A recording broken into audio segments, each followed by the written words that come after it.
In a world where Twitter leads the headlines and the 24-hour news cycle forces people to choose sides, we're here to help you cut through the noise and discover that the truth lies somewhere in the middle. Hosted by entrepreneur, author, public speaker, and regular media contributor Seth Denson. Subscribe, share, rank, and review. Welcome to Somewhere in the Middle on the Real News Communication Network.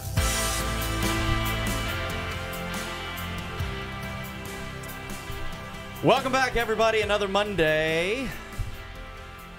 Show 16, October 15th, 2018. You are somewhere in the middle. I am your host, Seth Denson.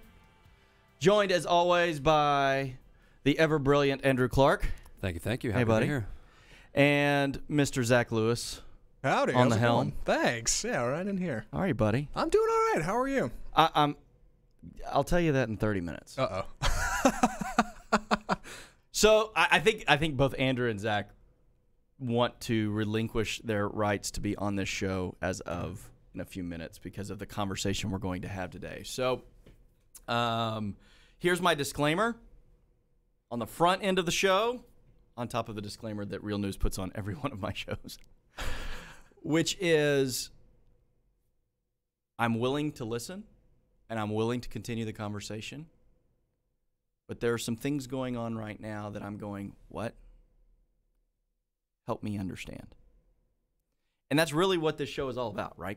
It's having a conversation. It's really wanting to understand what is going on in the world, and then we can all come to our own conclusion or identify our own perspectives of the situations. Recognizing that in a politically correct society, there will likely be some people that are offended. If that is you after today's show, I am sorry.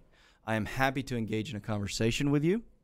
I want to keep this conversation responsible. But I have questions and concerns about some things that are happening in our society. And I've thought, let's start the conversation here. We will not solve these problems or questions here, or will we? But if we don't have the conversation, then nothing moves forward. Fair enough? Fair enough. So, I love that Zach just put it on a chair. That I did just cut to an empty chair. Yeah, that's. If you're watching this show versus just listening to it on iTunes or wherever you get your podcast. You should actually watch it sometime on YouTube, Facebook Live. Because it's always a little bit of fun to interact and see the show. But we're a handsome bunch. Andrew especially. Yeah, hey. But it was fun because Zach is pointing to the chair that we don't have filled because nobody was coming on today's show. So we'll get to the big topic here in a little bit. But I want to start off with a couple other things that are going on this week and over the weekend. So we had a short week this week a little bit because we did our show on Thursday last week because we celebrated Indigenous Peoples Day. Yeah. No, on this show, it was still Columbus Day. All right, guys, it's still Columbus Day, and that's what we celebrated last week, so we pushed the show out to Thursday. Programming note, going to go ahead and throw the programming note out there. We are taking next week off. Ooh. So we will not be on air next week. There is no special holiday. There is just Seth gets to go camping with his kids. Aww. And my daughter Emerson has off school, and I'm going to take advantage of that. So we won't have the show next week unless we get convinced to do it on another day. And if you want us to have it on another day, send in a request. You may think about sending in that request till after today's show, of which it might be the last. So gloom, man.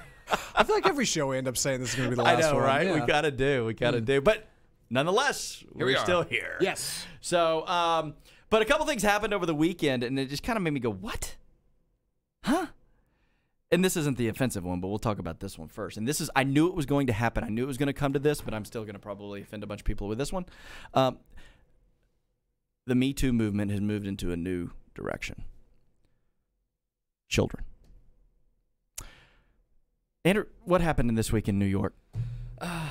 Teresa Klein, a woman in a Brooklyn deli store, was shopping when she felt a 9-year-old grope her.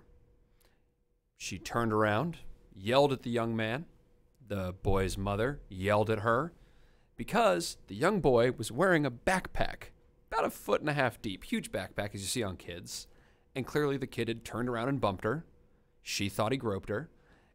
and she called 911. And I quote, "I was just sexually assaulted by a child," she says in the 911 call.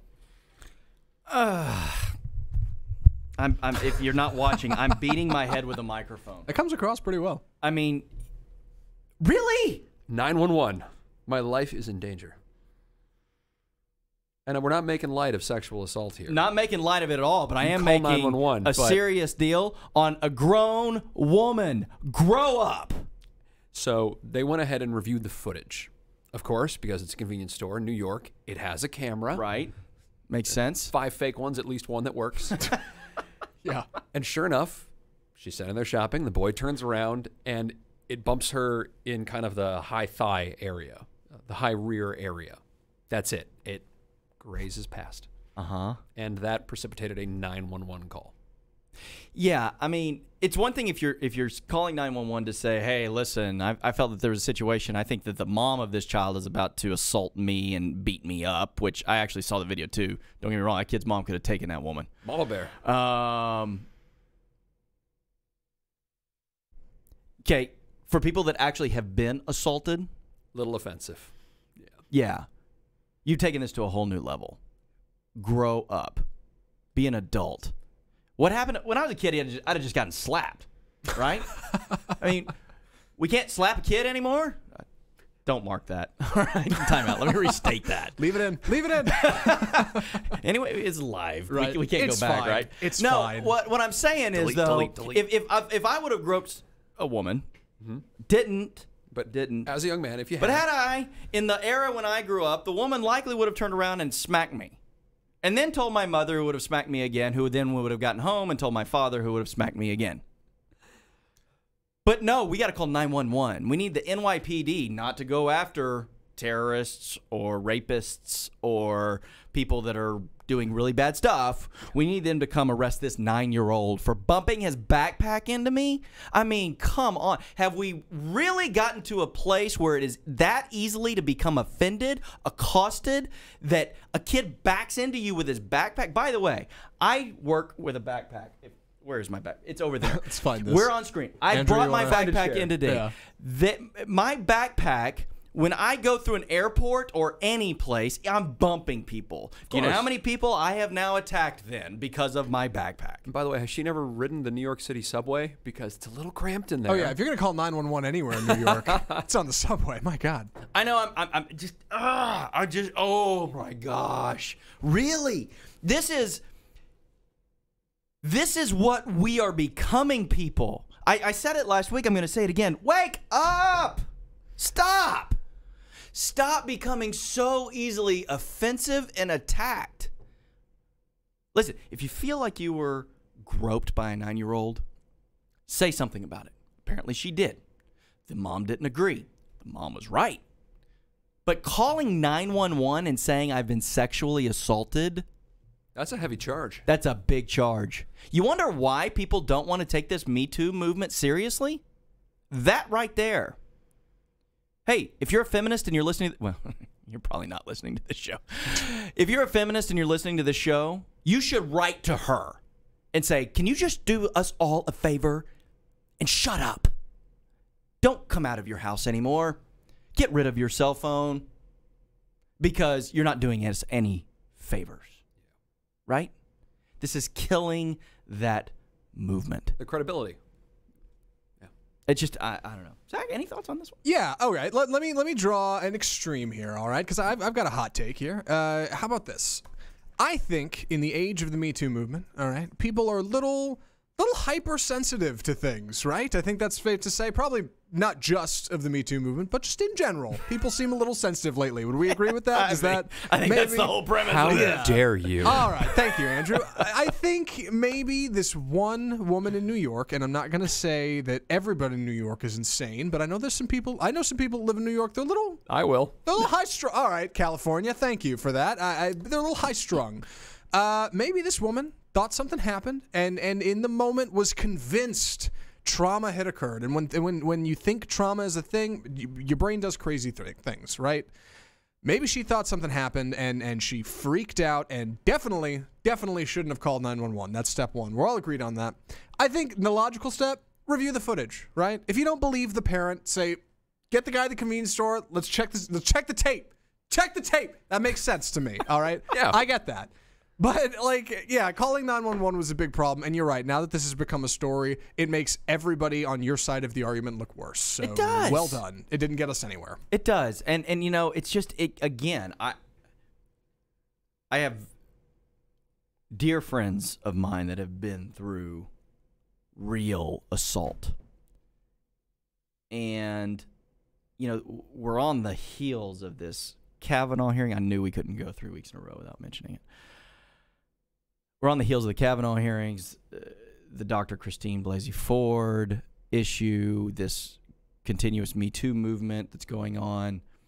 And I think that for people that really have had assault happen, it is instances like this that devalue that and likely don't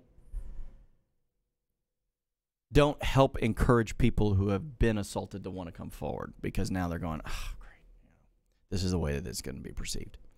And to anybody that is listening to this, 911 is for emergencies. Mm-hmm. Life-threatening. This is not an emergency. This isn't even. This is a 9-year-old kid. Let's say he had groped her. Say he had. Let's say this 9-year-old kid reached his hand up there and gave a little squeeze. You would call the police, not no. No, but I'm saying if you had to call somebody, you'd call the police line. Hey, send an officer out here. I have a problem. You don't need to call 911. No, you definitely don't need to call 911. But you don't need to call police either. Yeah, I'd agree with that. This is a 9-year-old kid. Depends if mom smacks him or not. Because if she smacks him, I'd consider the case closed. No, kidding. I mean, listen, even if the mom doesn't smack him, just, all right, you got a little rear grab and it was wrong, but let's be real, it was a 9-year-old. Can we not bring some common sense back into the world today? This is what is missing today. We have become so victimized. We are creating a victimized society where everybody is victimized about something. You looked at me wrong.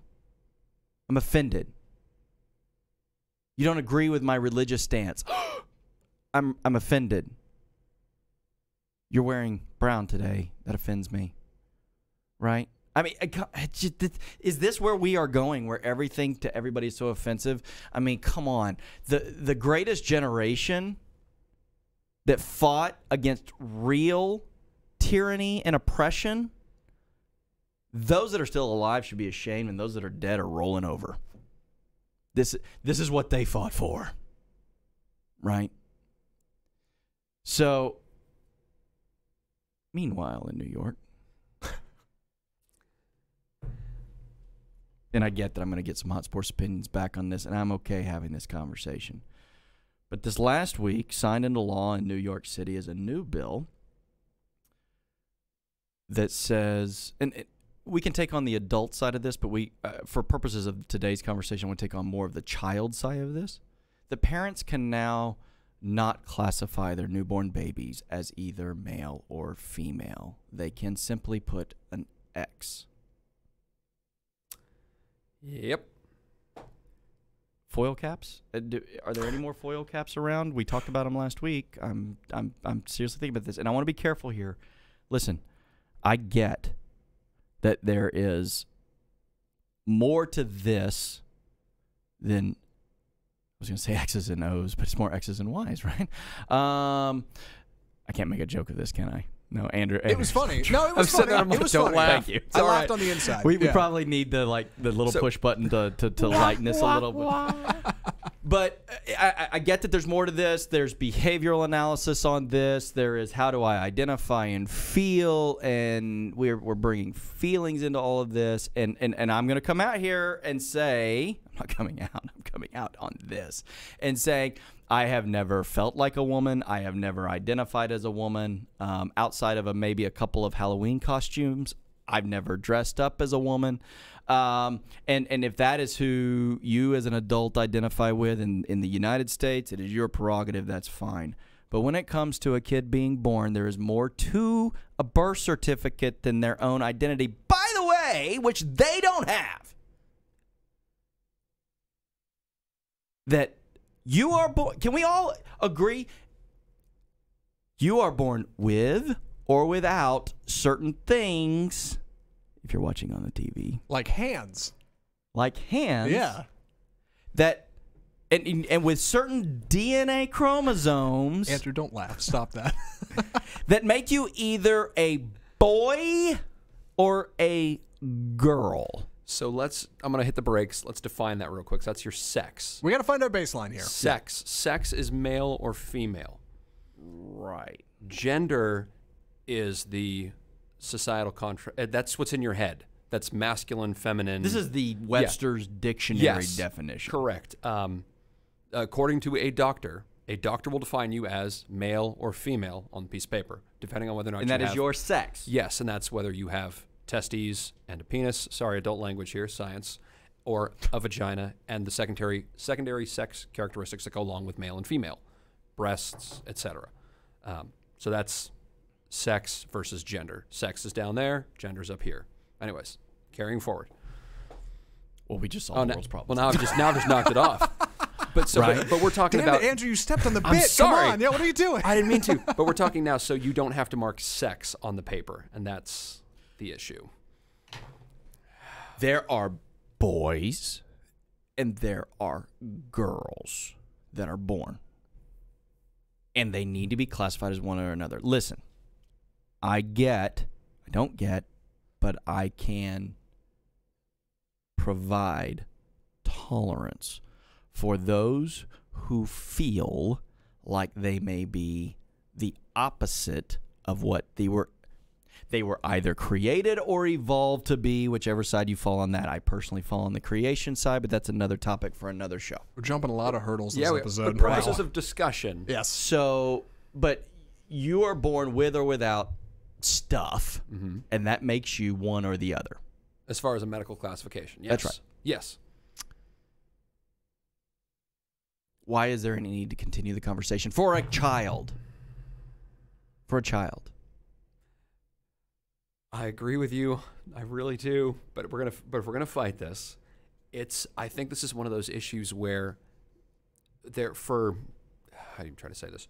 There's a good intention behind this. I imagine that there's got to be a good intention in that we're trying to break down some of the systemic gender inequalities. And not to be general, but the road to hell is paved with good intentions here. Yes, you're writing in right now. I get it. I can hear the keys typing. I am not making a religious stance here. There was nothing judgmental about that. Matter of fact, I'm trying to book a guest next week to have a discussion about faith and politics and all of that. And I'm hoping that'll be our show in a couple of weeks. And on the heels of this one, we'll take all the prayers we can get. But I get that we're in this society now where we just want everybody to feel good. And whoever you are. But guess what? I really wanted to be 6'6". I played baseball growing up, and if I'd have been 6'6", I might have continued my career beyond high school. Guess what? I'm not 6'6". There are times when I look at my dog and go, man, it'd be nice to be fed and watered every day and groomed and have a bed I can lay in all day long. I think I want to identify as a dog today. But guess what? I'm not a dog.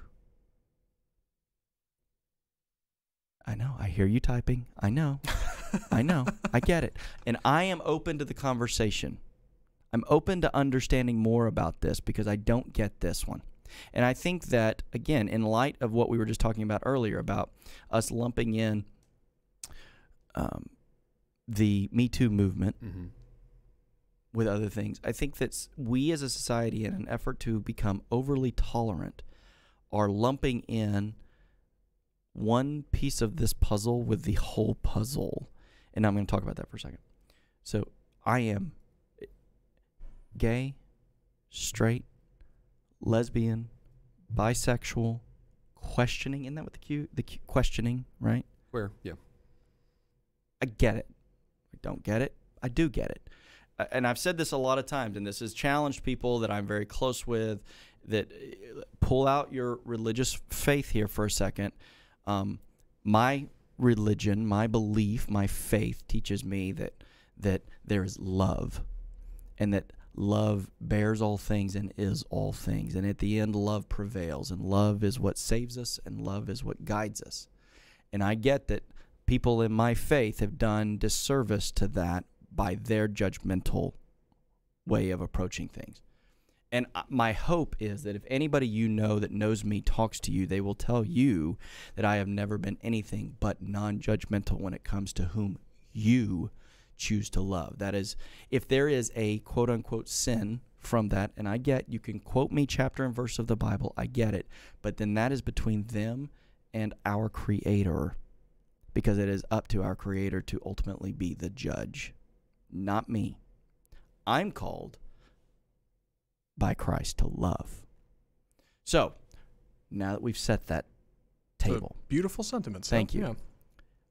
When we lump in gender identity with gay, straight, lesbian, bisexual, With sexuality.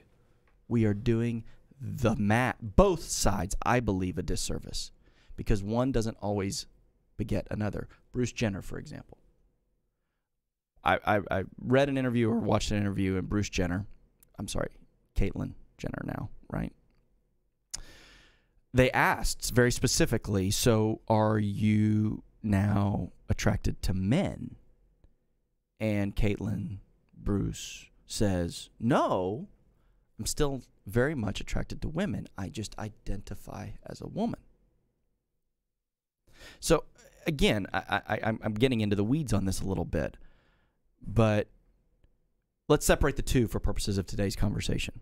And I'm happy to engage in the whole entirety of the conversation in a later date, but we don't have time for that show today. And again, that's gender versus sexuality. Yeah. Right. Yeah. So, can we all agree here, since the three of us are going to solve this issue today, can we all three agree to separate those two for purposes of today's conversation? Yeah. Yep. So let's talk about the reality of it then. Okay. Let's talk about the healthcare side of it. Let's talk about the psychological side of it. But let's also talk about how our society is currently structured. Let's talk about sports. Title IX, right? I've got kids. Zach, Andrew, someday you might, right? Girls playing boy sports, boys playing girl sports. I'm all about equality, but let's be real. DNA structurally, there are likely some girls that probably shouldn't play some boy sports, and if boys played some girl sports, from a DNA structure basis, there could be a lot of issues with that. You're talking that we shouldn't perhaps have a female on like college linebacking team as an average. Probably not go well. It's probably not going to work out well. Yeah. I mean, somebody's going to write in and say, well, I can take him, and you I probably understand. could. I've seen Ronda Rousey, and that is a heck of a... She's I wouldn't incredible. step in the ring with her. But by the same token, that 325-pound linebacker on the Cowboys, doesn't matter how strong she is, there is a size difference between the two genders. You were in the military, sexes. right? Mm-hmm. And we have an open military, male and female can serve, and I'm perfectly fine with that. I get it. But stature-wise, there's a difference there. There's a difference in the jobs that they could do. And there's requirement differences for male and female, both in police forces and firefighters, and there are classifications and things you have to meet. Yeah. So, again, I don't want to get too far out of the weeds here, because I do want to circle back around to this issue in New York. And, again, I'm not... There's a lot more to this whole conversation than we will solve in 30 minutes. There's just no way to button this up. I am hopeful that this will start the conversation. And if you are, we'll say, maybe more on the left side of things and you listen to this show regularly, please don't turn me off, because I want to continue the conversation. I want to be better educated and understand this. Because as I look at things, though, and I look at the reality of life, especially when it comes to kids, are we not creating potentially more confusion for the child if we don't allow them to operate in a way as they are born to be known as a boy or a girl. Thoughts? I would say Crickets. this is an example of the extreme of to the far left, or opposite being the far right. In this example, we need to come back to the middle somewhere by not labeling your baby's gender. What are you doing? What are you doing for the kid? I spoke to a physician, and like today on this topic, I spoke to a doctor, and that doctor said, on the whole, most doctors that they know are against this because all that does is confuses medical records. Can I ask you a question real quick about the doctor? Yeah. And you've talked to me beforehand. The doctor wishes to remain anonymous. They don't. Yes. They do not want to be involved in this. Do you know this doctor, as far as from a political perspective, do they typically fall more on the left or the right? An extreme left. Okay. Yes. Okay. Very all right. left. All right. I'm just curious because again, I want to pull the politics out of this. And even that doctor, what they said to me was, when the baby's born, they don't care. They just want a healthy baby. That's all that they're concerned with. And if there is a physical kind of abnormality, so let's say it's a boy. Congratulations, it's a baby boy. But there's no testes. Then that means they may not have descended. They have not dropped. That's a medical concern because that means they're up in the abdomen. We need to find out why. Or are they not there? At which point they do something called karyotyping, which is when they go in and find out XX, XY. So it's a chromosomal test. Okay.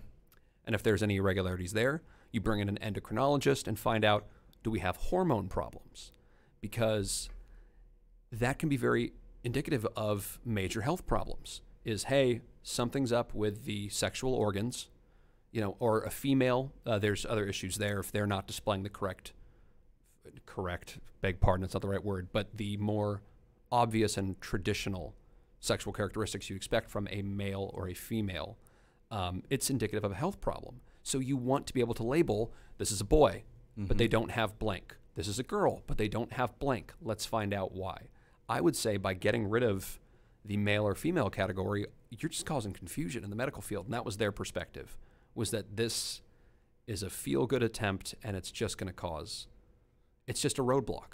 But again, and I want to restate this, in our attempt to be beyond tolerant, it's one thing that if somebody says, hey, I identify as a female, okay, and I'm a male, okay, that for society to be tolerant of that.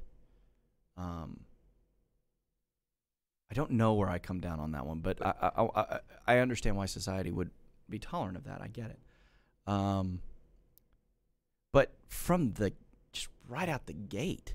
But as a doctor, if you're a male but identify as female, I'm not going to check you for ovarian cancer. I'm not going to, it's a medical issue. That's right. Yeah. And so many parts of your life will follow as a result, whether it be sports, whether it be, listen, we're in the insurance world. Mm-hmm. There are different sets of rates for males and different sets of rates for females. Not because somebody's a sexist in the underwriting department. Rather, your mortality rates are different. The potential diseases you could contract are different. The fact that you can or cannot get pregnant is different. And so, listen, the left wants to talk to me all the time about science. They want me to get on board with science when they talk about things like evolution, climate change, abortion. Where are we on the science when it comes to being born a boy or a girl? I think here's an okay place for me to jump in, if that's Please. all right. I don't want to feel like I'm being too quiet back here. Yeah. Personally, I'm a relative believer in gender and sexuality being whatever you feel like you gotta do. Perfect time for Anna to stroll in. Hi, Anna. Sorry. It's you can do whatever you want to do. She left real quick too. There she goes. Yeah. She walked in and walked out. As an adult, I feel like you can make that decision for yourself. And the reason I say that is because I don't claim to understand the human brain. We have billions of millions of neurons firing all at once. And there's a lot science knows, but we still haven't cracked that one yet. We don't know how people work. And when you got 8 billion people walking around on a rock, some of them are going to be different than others. I get that. Like, you can be you, man. Let your freak flag fly. If that's the way you want to roll, mad respect. But it's with that understanding that, like, there's got to be a baseline. You got to make it to adulthood. And, like, if you're fumbling medical records and scientists or doctors are looking at you and going, well, wait, we don't know for sure, that's not a good place to be in. That's not a good place to start. So when it comes down to deciding whether or not your gender should be listed on your birth certificate, at least at the beginning, biologically, I think it's safe to just say one or the other, right? Yeah. I think that's okay. I feel like that's not infringing on anybody's rights. And if you grow up and you decide, you know what, I don't feel that way, I'm not that way, that's not how I'm wired, cool. Great. I'm sure there's a process there. But at the beginning, for God's sake, right? Am I crazy? Well, the process would just be societally. You know, I'm going to wear a dress and say, hi, I'm a woman. Right. Okay, great. That doesn't affect my medical records. Right. If you have a seizure in a grocery store and get rolled into a ER, passed out, and they have to figure out what to do, you got to have somewhere to start, right? Mm-hmm. Like, because you're not going to be able to speak for yourself. I don't know if that makes any sense. No, it does. No, listen, I couldn't agree with you more on that. And I think that's where kind of the approach I'm taking to this is, in our efforts to be overly tolerant, we are now blurring the lines of factual science here. I get somebody else is going to write in and say, well, what about hermaphrodites who are born with both chromosomes?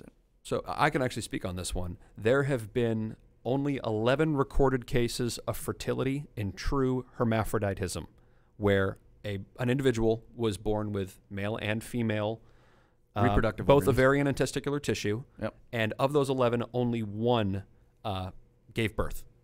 That's one recorded case of a hermaphrodite giving birth out of 11 true recorded cases of fertility in true hermaphroditism. Okay, so if you're one of the 11, you're excused from the conversation. You can ultimately choose, do you want to be a boy or a girl, apparently, because you got both sides of that deal. And these are scientific phenoms, and I get, Zach, what you were saying about there's still, listen, science is a constantly moving piece, Galileo right? thought the world was flat when he was born. Like, That's right. I don't know, yeah. And that horrible mistreater of humankind, Columbus, proved him wrong, right? I'm sorry. Indigenous peoples. I'm still riled up about that one last week, right? No. So we're just doubling down this week. Again, I am not trying to, if you are a human being who is struggling with identity on your gender, please, I am not trying to upset you. My faith calls me to love you. But for someone who isn't struggling with that, a child, newborn child, to infuse this idea that this is yet another thing that you're going to have to figure out, when scientifically they are a boy or a girl, aren't we creating this system that is more concerned about tolerance than facts? That's my fear on this. I fear that we continuously move down this road for us to be so tolerant that we're willing to blur the lines on anything factual in order to do just that. And when we start to do that, our society will look very different than it did when we were children, and it will look and not always for the better. Because if certain things that are factual are able to be modified in the effort of being tolerant, then anything that is factual can be modified for the purposes of tolerance. Thanks, guys. Good show today. Yeah, hey. Expect the comments to come flying in now. Now you understand why we're taking next week off? Let the iron cool a little recovery here. Listen, again, I know I said it at the beginning of the show. If this is you, please don't take anything we've talked about here personally from a standpoint of attack. I think I can speak for all three of us, is that we want to better understand this and have a conversation. Conversations are where this start. But it's when we start to infuse certain things on certain populace that don't have the control and power to make these decisions or do things on their own, that really starts to create a problem, I think, in our society. And we may very well look up and wonder what's going on. very soon. But anyway, that's that on today. We wanted it to be somewhat of a quick show, but nobody wanted to prolong this one. But we'll continue to have this conversation. Again, this is nothing to do with your I'm not talking about sexuality here from a standpoint of whom you love and what you feel in your heart and all of that. I am talking about the scientific basis of whom you are, and that's really it. So big thanks to all the folks here at Real News Communications. This is one of the reasons we go live, so they actually have to air the show. That's it. Zach, thanks for running the board today, buddy, and chiming in when you did. Andrew, thank you for being part of this one. To my beautiful wife, Jenna, love you, honey, and my wonderful daughters, Emerson and Arabella. Daddy loves you. And while I may be considering a number of things, I do know where I land on this. Life as a kid can be confusing enough. First, we learn to crawl, then walk, and finally, we run. We learn about our bodies and how they function, and as time goes on, we experience that some kids are tall and others short. Some can throw a football while others can grasp the idea of calculus and physics. But one thing that we shouldn't confuse kids about, their gender. What they are. Again, there's enough to try to figure out when you're a kid, but trying to determine a variance in what is factually true may be the most confusing of all. This past week in New York City, a law was signed that allows parents to put on their kids' birth certificates an X instead of an M for a male or an F for a female. What? I get that we want to be sure to be open and tolerant, but haven't we now taken politically correct to a whole new level? I'm not questioning how someone feels or how they might see their own identity, but kids? Well, they're simply just trying to figure all that out. Taking away the stability of being a boy or a girl just seems like it will confuse the matter even more. A few weeks ago, we did a show challenging the idea of alternate facts, and I kind of feel like I need to do that show again. Facts are just that, facts. In that episode, we took on the right and the administration who proposed the idea that facts and truth could be varied. They can't. And now I'll take this same approach with the left. The left is constantly discussing science and what they call facts when approaching things like the life of a fetus, climate change, and even trickle-down economics. But when it comes to boys being boys and girls being girls, they want to blur the facts and instead impose feelings. It's a different conversation when you're discussing feelings. If you are a boy that feels like a girl or vice versa, that is one thing. You can feel like whatever suits you. But to factually state that you are a boy when your DNA says you are a girl or a girl when your DNA says you're a boy is a completely distorted approach. Let's be clear. I'm not challenging homosexuality, who someone chooses to love, or even how someone feels. I'm challenging what you are. If someone who is a male wants to dress like a female, that is your prerogative. People have been doing it for some time, and while I haven't, if it's something that makes you feel good about yourself or that you identify with, go for it. But when we start to alter facts in order to appease the feelings of someone, we begin to restructure life in a way where there can be nothing factual or true. And when we do this to a child, to me, it's just cruel. Kids need facts. They need stability. They need the truth. Finding myself somewhere in the middle. I'm Seth Denson.